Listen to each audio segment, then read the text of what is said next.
keterkaitan dengan supervisi yang akan Ibu lakukan pada tanggal 4 Desember 2023 nanti.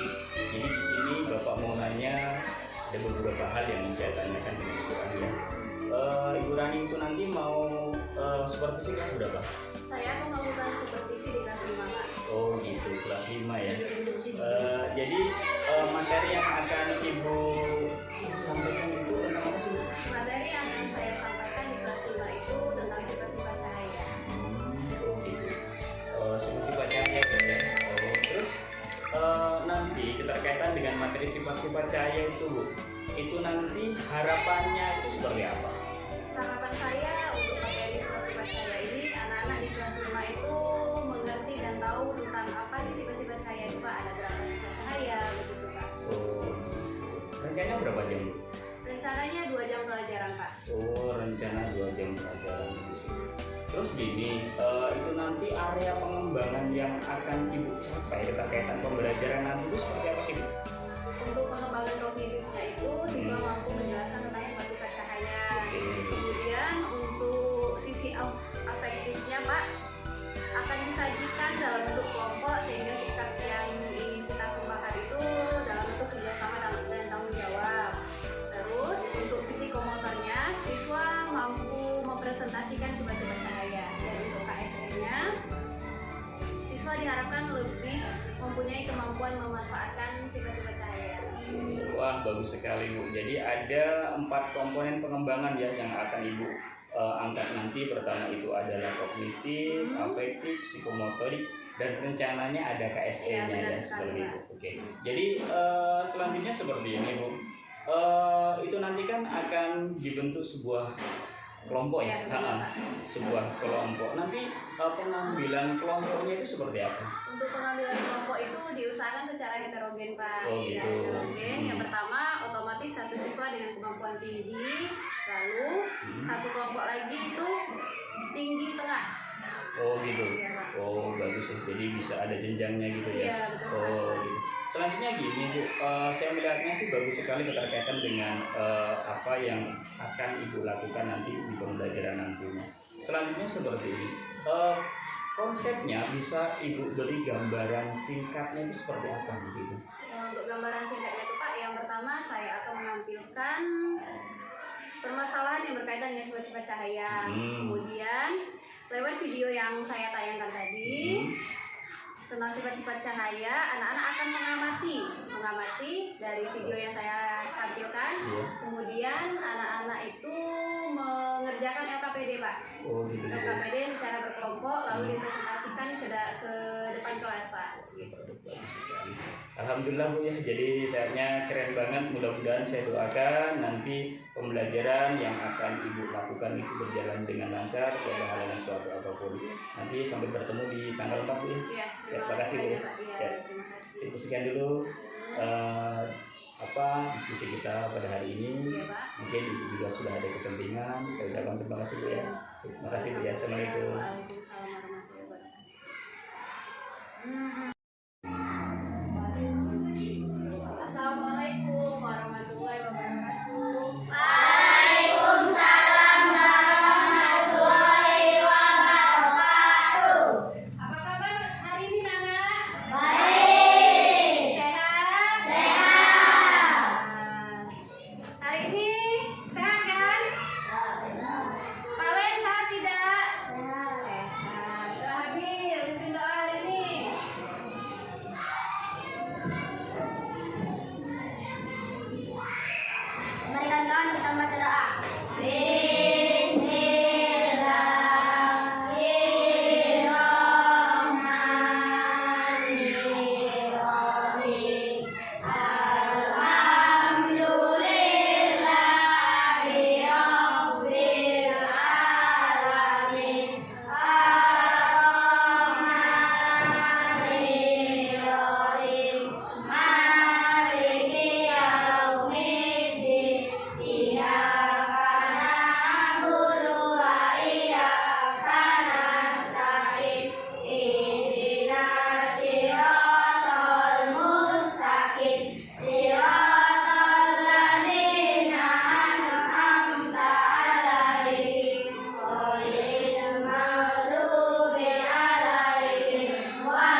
Tenang.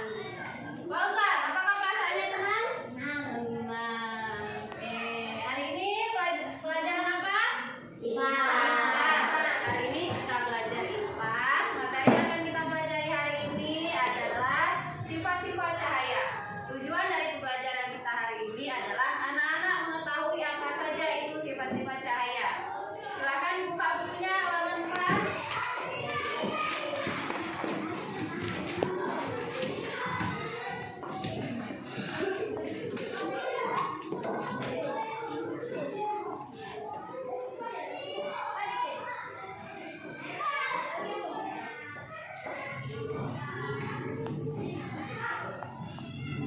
Sudah dibuka halaman 4? Sudah. Ibu ingin bertanya, ada yang tahu apa itu pengertian cahaya? Tabil, apa itu pengertian cahaya? Saya adalah sinar atau terang yang berasal dari sesuatu yang bersinar, seperti matahari, bulan, dan langsung. Benar sekali, tepuk tangan pada Amin. Sudah dibuka halaman 4, coba Fauzan dibaca sifat-sifat cahaya. 1. Cahaya merambah seluruh. 2. Cahaya bisa dipantulkan. 3. Cahaya bisa menembus benda bening. 4. Cahaya bisa dibiaskan. 5. Cahaya bisa diuraikan. 6. Ketika cahaya dihalangi akan terbentuk Iya, bayangan. ada 6 sifat cahaya. Untuk pengertian sifat-sifat cahaya, anak-anak saksikan video di depan. Pada kesempatan ini kita akan belajar tentang sifat-sifat cahaya. Sahabat cerdas, sebelum kita mulai belajar kita, jangan lupa untuk berdoa terlebih dahulu. Sahabat cerdas, dalam kehidupan sehari-hari kita tidak lepas dari yang namanya cahaya. Bahkan kita bisa melihat karena adanya cahaya. Pernahkah kalian melihat kolam renang yang terlihat lebih dangkal? Hal tersebut karena adanya pengaruh dari sifat cahaya. Sekarang mari kita pelajari sifat-sifat cahaya. Sahabat cerdas, berikut ini adalah sifat-sifat cahaya yang akan kita pelajari. Yang pertama, cahaya beramah lurus. Kedua, cahaya bisa dipantulkan. Ketiga, cahaya bisa menembus benda bening. Keempat, cahaya bisa dibiaskan. Kelima, cahaya bisa diuraikan. Dan yang keenam, ketika cahaya dihalangi akan terbentuk bayangan. Sekarang mari kita pelajari lebih lanjut. Sifat cahaya yang pertama adalah cahaya merambat lurus. Dari sumbernya, misalnya matahari atau lampu, cahaya merambat atau bergerak lurus. Kita bisa melihat cahaya matahari merambat lurus dan melewati celah-celah pohon, seperti pada gambar berikut. Kalau tengah tertutup dinding, cahaya hanya bisa masuk melalui celah yang ada. Dua peristiwa tersebut merupakan contoh peristiwa cahaya merambat lurus. Sifat cahaya yang kedua adalah cahaya bisa dipantulkan. Sahabat cerdas, tahukah kalian, kita bisa melihat sebuah benda karena cahaya memantul dari benda ke mata kita. Misalnya ketika kita bercermin, cahaya dari lampu merambat ke cermin, lalu cahaya tersebut dipantulkan ke mata kita, sehingga kita bisa melihat diri kita di cermin. Nah, perhatikan dua gambar berikut. Kedua gambar tersebut merupakan contoh peristiwa cahaya bisa dipantulkan. Misalnya ketika kita membaca, cahaya yang mengenai buku akan dipantulkan ke mata kita, sehingga kita bisa melihat tulisan yang ada di buku. Sifat cahaya yang ketiga adalah cahaya bisa menembus benda bening. Sahabat cerdas, kita bisa melihat jelas melalui kaca jendela, namun kita tidak bisa melihat apa yang ada di balik tembok. Mengapa demikian? Perhatikan gambar berikut ini. Tembok merupakan contoh benda gelap yang tidak tembus cahaya. Kemudian gorden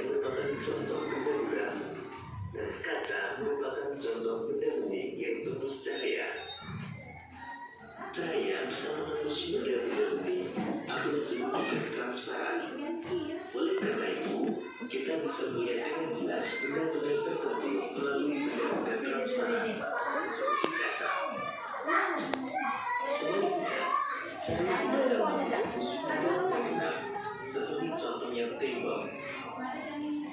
Ada pula benda yang sedikit ditembus cahaya atau terang. Pada benda cahaya hanya bisa menembus sebagian. Oleh karena itu, kita hanya bisa melihat benda dengan sama. Suatu benda jadi berdasarkan sifatnya terhadap cahaya, benda terbagi menjadi tiga, yaitu benda bening, di mana semua cahaya bisa menembus benda. Kemudian benda buram, yaitu hanya sebagian cahaya yang bisa menembus. Dan ketiga benda gelap, di mana sama sekali tidak bisa ditembus cahaya. Sifat cahaya yang keempat adalah cahaya bisa dibiaskan. Selain bisa menembus benda bening, cahaya juga bisa dibiaskan atau dibelokkan. Ketika menembus media yang berbeda, misal dari udara ke air, cahaya bisa dibiaskan atau dibelokkan. Contoh peristiwa pembiasan cahaya adalah ketika kalian mengamati ikan dalam got ke air, cahaya bisa dibiaskan. Ya, Ibu aku menjelaskan cahaya bisa dibiaskan. Anak-anak pernah tidak lihat di kolam renang, tapi kelihatan dangkal. Dangkal itu tidak dalam, pernah tidak? Pernah, karena sebenarnya itu kolam renangnya dalam, tapi karena cahayanya itu dibiaskan, jadi terlihat tidak dalam. Ya, atau ada contoh lagi itu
dekat ya.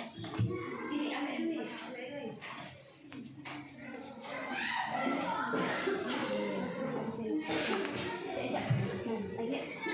Paling ini Luis ya, pakai Luis paling kayak ini pakai lihat nih. Iya, Luis.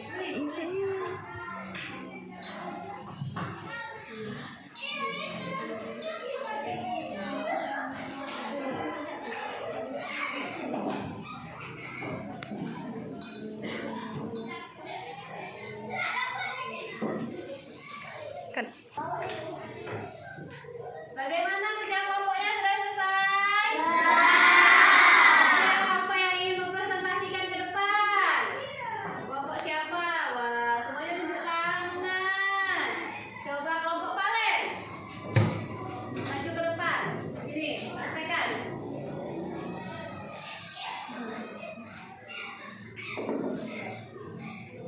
Tentang apa? Cahaya? Cahaya bisa dibiaskan. Coba Ibu Ko lihat, praktekkan bagaimana cahaya itu bisa dibiaskan. Contohnya, sendok dimasukkan ke dalam air maka sendok Akan terlihat akan terlihat patah. patah. Sendok yang dimasukkan ke dalam air maka akan terlihat patah. Coba teman-temannya lihat, terlihat patah tidak? Terlihat patah? Nah, ini adalah salah satu dari contoh cahaya bisa dibiaskan.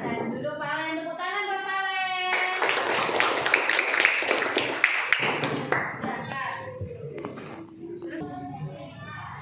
Ada 6 sifat cahaya. Yang pertama, cahaya bisa diuraikan, cahaya bisa dipalingkan, cahaya bisa menembus benda bening, cahaya bisa dibiaskan, cahaya akan jalan jika terbentuk bayangan, dan keenam itu ada cahaya merambat lurus. Anak-anak sudah mengerti dan paham akan 6 sifat cahaya. Ada berapa bibit sifat cahaya?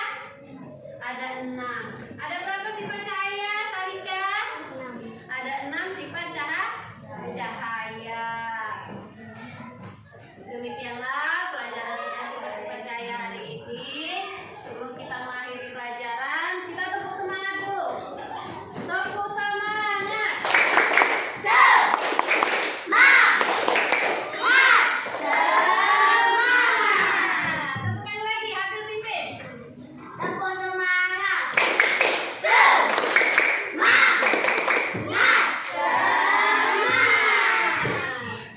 Terima kasih untuk pelajaran hari ini. Ibu akhiri. Assalamualaikum warahmatullahi wabarakatuh.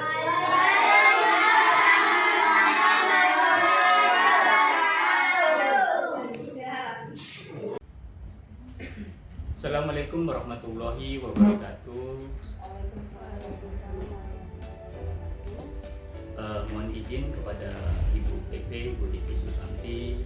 Di sini saya PKB Ahmad Kamim akan melakukan atau melaksanakan kegiatan pasca observasi bersama guru di SDN 1 Jaya dengan Ibu Rani. Jadi mohon izin bahwasanya pada siang hari ini kami akan melaksanakan pasca observasi. Terima kasih atas waktu.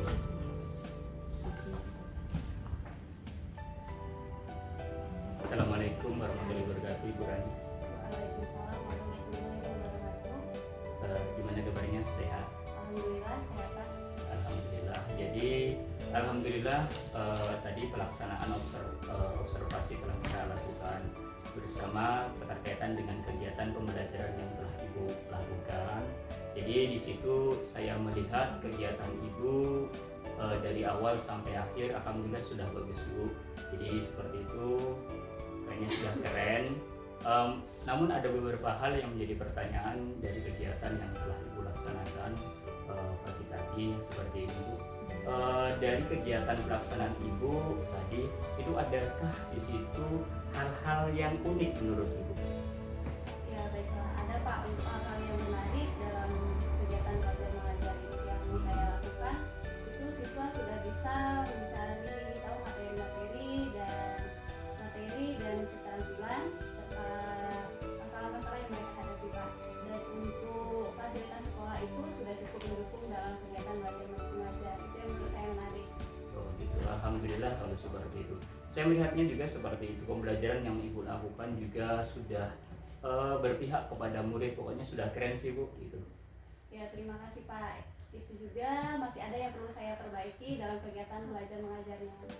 Oh gitu. Jadi kira-kira dari pembelajaran yang telah Ibu Rani tadi lakukan itu ada beberapa hal yang perlu diperbarui. Menurut Ibu itu Ibu punya kendala atau masalah yang dihadapi dalam pembelajaran tadi? Iya Pak, untuk kendala dalam pembelajaran itu ada Pak. Terkadang kan pembelajaran itu tidak serta-merta sesuai dengan modul ajar Pak. Oh gitu ya. Dan kendala yang saya hadapi itu penyediaan fasilitas belajar untuk setiap peserta didik. Peserta didik Pak. Terus ketika kegiatan belajar mengajar kelompok terdapat peserta didik yang tidak sejalan Pak dengan teman sekelompoknya. Terdapat Gitu. perbedaan dengan pasangan kelompoknya Pak. Gitu. Oh gitu. Kalau saya melihat hal itu hal yang sangat wajar sih Bu, karena kalau kita mengkoneksikan antara anak yang satu dengan anak yang lain dalam sebuah kelompok itu untuk menumbuhkan kepercayaan itu butuh sebuah perhatian yang pertama. Yang kedua mungkin kita butuh sebuah kegiatan yang rutinitas agar mereka terbiasa dengan hal semacam itu. Tapi secara keseluruhan saya melihatnya itu adalah sudah bagus kok Bu. Jadi alhamdulillah itu sudah bagus. Namun di sini Bu ya, yang menjadi pertanyaan saya selanjutnya, apa sih pengembangan yang ingin Ibu kembangkan keterkaitan dengan pembelajaran tadi? Iya, yang perlu saya kembangkan yaitu saya ingin mengembangkan KSE Pak bersama peserta didik. Dan untuk kegiatan belajar mengajar saya ingin mengembangkan kegiatan berintegritas dan berdiferensi Pak. Oke, bagus. Alhamdulillah. Jadi saya melihatnya secara keseluruhan mungkin bisa saya simpulkan Bu ya. Di situ pembelajaran yang telah Ibu lakukan tadi pagi itu saya melihatnya dari pengembangan yang Ibu sampaikan itu sudah semuanya ada. Dari di sini adalah dari kognitifnya itu siswa sudah mampu menyampaikan sifat-sifat dari cahaya Bu ya. Dari segi afektif tadi saya melihatnya juga anak-anak sudah mampu di situ dalam sebuah kelompok merasa mempunyai tanggung jawab itu. Jadi yang ketiga dari segi psikomotorik anak-anaknya tadi kan kayaknya sudah mampu ya, dia maju ke depan untuk presentasi. Jadi yang ketiga perkembangan di situ itu pengembangan di situ itu sudah bagus. Mungkin sih dari segi KSE itu butuh sebuah peningkatan, saya rasa itu juga butuh proses Bu. Iya. Jadi untuk kegiatan pasca vokasi ini saya ucapkan terima kasih, Ibu sudah melakukan hal itu dengan baik. Secara keseluruhan saya melihatnya sudah baik dan mudah-mudahan ke depan sesuai dengan visi kita menjadi seorang guru, kita menjadi lebih bagus lagi untuk meningkatkan pendidikan SD yang seperti ini. Oke, terima kasih Bu ya. Terima kasih juga Pak untuk ilmu yang telah diberikan. Oke, siap. Terima